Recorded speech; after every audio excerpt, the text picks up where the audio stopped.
On va commencer d'ailleurs avec vous, Xavier, parce que vous allez nous emmener en République démocratique du Congo, où les résultats de l'élection présidentielle doivent être annoncés au plus tard dimanche, mais le pouvoir a coupé Internet et Radio France Internationale. C'est pas très bon signe, hein, ça a l'air les observateurs internationaux, et vous qui avez une grande mémoire, ça vous a rappelé une autre grande peur lointaine au Congo. Oui, ça se passe le 23 mars 1904, quand quelques esprits éclairés alertent le monde.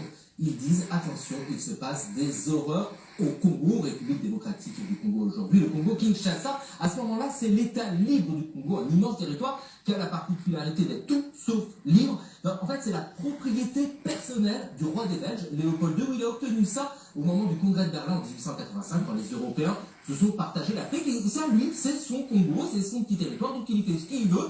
Et ce qu'il veut, lui, c'est s'enrichir, notamment. Il veut exploiter un matériau qui est alors à la mode, c'est le caoutchouc, parce qu'en Europe, aux États-Unis, se développent les automobiles et les bicyclettes, et on a besoin de caoutchouc pour faire des pneus. Donc il envoie des hommes, alors il y a des Belges, mais pas que des Belges, qui eux ont tous les droits.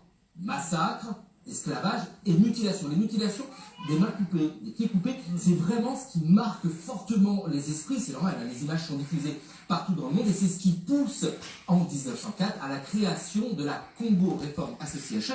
On va dire simplement que c'est une organisation non gouvernementale qui veut réveiller les consciences. Elle est menée par un journaliste qui s'appelle Edmund Dini Morel, qui est franco-britannique, et qui pousse comme ça à la diffusion de l'information. C'est un succès. Mark Twain, le papa de Tom Sawyer par exemple, écrit que le roi des Belges a sur la conscience 10 millions de morts. L'information se diffuse tellement, la pression est si forte que Léopold II est obligé de céder en 1908 sa propriété personnelle est donnée à l'État belge et devient le Congo belge. Alors aujourd'hui encore, il y a des polémiques autour du nombre de morts, qui est difficile à savoir. En tout cas, ce qui est certain, c'est qu'à ce moment-là de l'histoire, dans cette région du monde, il y a eu un véritable massacre. Léopold II est un criminel parce qu'il a tout poussé pour laisser faire ces massacres, et qu'une organisation non gouvernementale a dénoncé et a mis fin à ce qui se passait au Congo. Et c'est intéressant de se dire qu'au début du XXe siècle, le siècle marqué par les massacres de masse,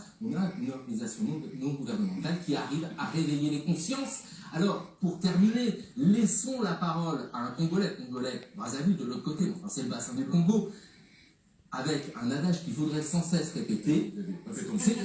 Vous allez voir, c'est un de mes chanteurs préférés, c'est le formidable Zao.